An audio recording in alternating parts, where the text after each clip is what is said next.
tenta roubar carro e acaba ficando preso em uma armadilha secreta. Após ter tido o carro roubado 28 vezes, o proprietário decide preparar uma armadilha dentro do seu próprio carro para pegar o próximo ladrão. Ciro é um ladrãozinho pé de chinelo que adora cometer pequenos furtos em automóveis. O carro da vez seria uma SUV 4x4 que estava estacionado na rua, e ele entra para furtar o rádio. Assim que ele retira o aparelho, tenta abrir a porta, que fica trancada. Mesmo a porta do carona quer abrir, então ele tenta de várias formas tentar abrir a porta. Inclusive utiliza uma chave de fenda para tentar quebrar o vidro do carro, e não tem êxito algum. Por mais esforço que ele faça, nem mesmo as pessoas que passam na rua conseguem ouvi-lo. O ladrão agora tenta quebrar o revestimento da porta, mas não dá certo, ele acaba até cortando o braço. Desta forma, Ciro começa a entrar em desespero. Tem a ideia idiota de atirar contra o vidro, porém o vidro é extremamente resistente e a bala acaba ricocheteando e atinge a sua perna. O ladrão então tenta utilizar o seu telefone para chamar ajuda, mas a bateria está acabando. O carro em que Ciro está preso tiveram as portas reforçadas de uma forma que ninguém conseguirá abrir utilizando a força. Vidros foram blindados. A carcaça do carro foi completamente revestida. Quando o ladrão olha o assoalho do carro, percebe que é praticamente impossível sair de lá de dentro. Além de blindados, os vidros do carro também são polarizados. Sim, o ladrão conseguia ver o que passava do lado de fora, mas quem passava na rua não poderia ver nada lá dentro. A suspensão do carro também estava travada. Desta forma, mesmo que ele tentasse sacudir o carro, ele jamais se moveria. O proprietário do carro foi muito cuidadoso e também deixou o veículo à prova de som. De repente, no painel do veículo, uma ligação. Ciro decide atender e o homem do outro lado da linha se apresenta com o nome de Henrique Ferrari, um médico que é o dono da SUV, e explica ao ladrão que já teve seu carro roubado 28 vezes, ou seja, 29 agora, contando essa. Henrique também diz ao ladrão que o carro é uma prisão inexpugnável. O carro está conectado ao seu telefone. Desta forma, ele poderia operá-lo como ele bem quisesse.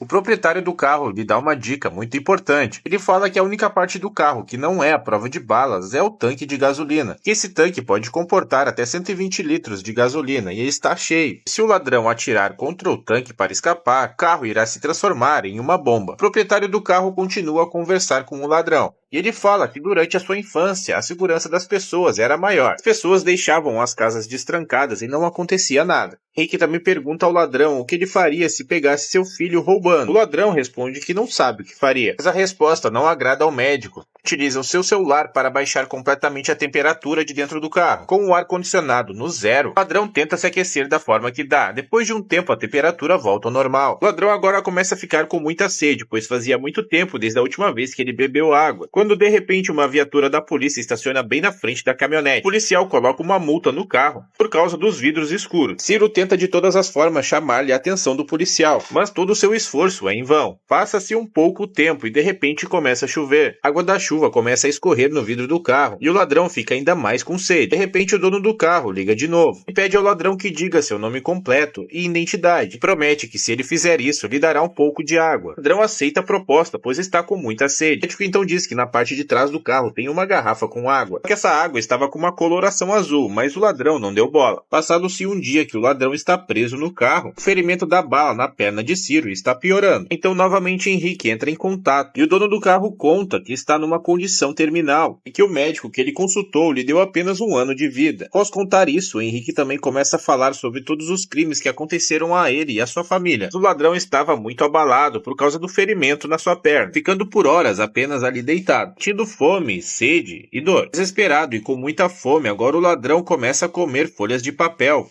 de um livro que estava no porta-luvas. Para saciar a sua sede, ele tem que tomar a sua própria urina. Após ter que beber a própria urina, o ladrão tem uma enorme surpresa. Outro homem aparece para tentar roubar o carro onde ele está. Da forma, Ciro conseguirá escapar. Mas algo de errado pode acontecer agora, pois populares receberam a tentativa de roubo e imobilizaram o ladrão. Da forma, ele terá que ficar mais tempo ali preso. Mas um dia se passa e Henrique, ligando novamente, oferece ao ladrão agora um pouco de chocolate. Estava escondido no revestimento do carro. Após comer aquela barra de chocolate, agora o ladrão tenta novamente quebrar a lataria do carro. Tanto tentar, ele consegue fazer um pequeno furo, mas de nada adianta, pois ninguém consegue escutá-lo. Através da ligação, Henrique começa a fazer jogos psicológicos com o ladrão, para deixá-lo ainda mais perturbado. Fala que foi até a casa de Ciro, que conversou com uma mulher dele, chamada Irina. Também conheceu o filho do ladrão, chamado Lionel. Henrique também disse à esposa de Ciro que seu marido havia ganhado $100 mil na loteria. Henrique contou que deu esse dinheiro na mão de Irina. e recomendou que ela comprasse uma casa própria e que utilizasse parte do dinheiro para pagar estudos do filho. Henrique fez isso na esperança de que o garoto não seguisse os mesmos caminhos do pai e se tornasse um ladrão. Agora, como Henrique tinha o nome e a identidade de Ciro, começou a pesquisar sobre ele. Descobriu que o ladrão do seu carro tinha uma extensa ficha criminal. Inclusive constava que os roubos de Ciro, muitas pessoas se machucaram e outras até morreram. Depois de um tempo, ele pega o seu celular e reconecta a bateria. Dessa forma, ele consegue fazer com que seu telefone volte a funcionar. Então ele liga para sua esposa, mas ela não atende e a ligação acaba caindo na caixa de mensagem. Então deixa uma mensagem gravada dizendo que estragou tudo de novo. A bateria do celular então acaba morrendo de vez. Mais tarde, quando a noite chega, Ciro fica apertando o botão de dar partida do carro, até que finalmente ele funciona. O ladrão então fica forçando a marcha do carro até que finalmente consegue engatar a marcha ré. O carro acaba batendo em uma árvore. O impacto acaba quebrando o vidro. Ciro então aproveita para escapar pela janela. Ele vai até uma lancheria onde pega um lanche e começa a comer. É que de repente um segurança se aproxima dele, perguntando se ele tem dinheiro para pagar pela comida. Ciro então se vira e dispara 2 vezes contra o segurança. De repente ele acorda no carro e vê que aquilo tudo não passou de um sonho.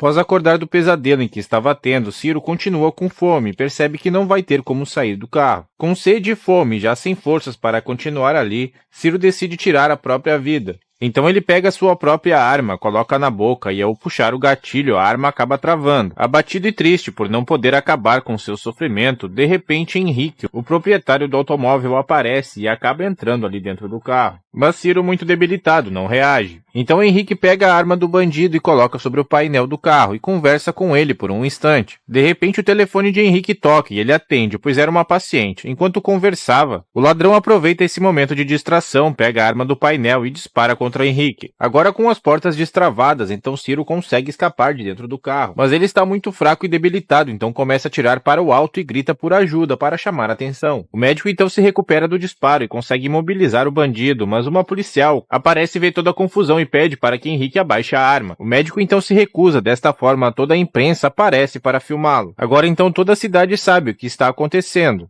Após o proprietário do automóvel se recusar a liberar o refém, a polícia chama Mateu, um experiente negociador, e sua missão é fazer com que Henrique solte sua vítima sem matá-lo. Mas em negociação, Henrique fala que estava cansado de ser constantemente roubado e cansado de ver a polícia prender os bandidos e logo soltá-los. Dessa forma, Henrique pede à população para que eles decidam se querem que ele solte o ladrão ou o mate ali mesmo, já que o bandido será preso e em seguida será liberado. Por isso, muitas pessoas concordam com ele. O negociador então tenta convencê-lo de soltar o bandido, tentando convencê-lo de não cometer nenhum crime bárbaro ali mesmo. Os dois conversam por mais algum tempo, e o negociador usa de todas as suas artimanhas para que Henrique solte o bandido sem feri-lo. Desta forma, então, o médico decide liberar o ladrão. Porém, ele não se entrega à polícia. Então o médico entra no seu carro e deixa seu telefone em cima do teto. A tela do aparelho mostra um cronômetro em contagem regressiva. O negociador percebe que se trata de uma bomba e pede para que todo mundo se afaste do veículo. E em instantes o carro explode. E é dessa forma em que o filme acaba. Se você gostou do resumo, já sabe, curte, me segue e compartilha.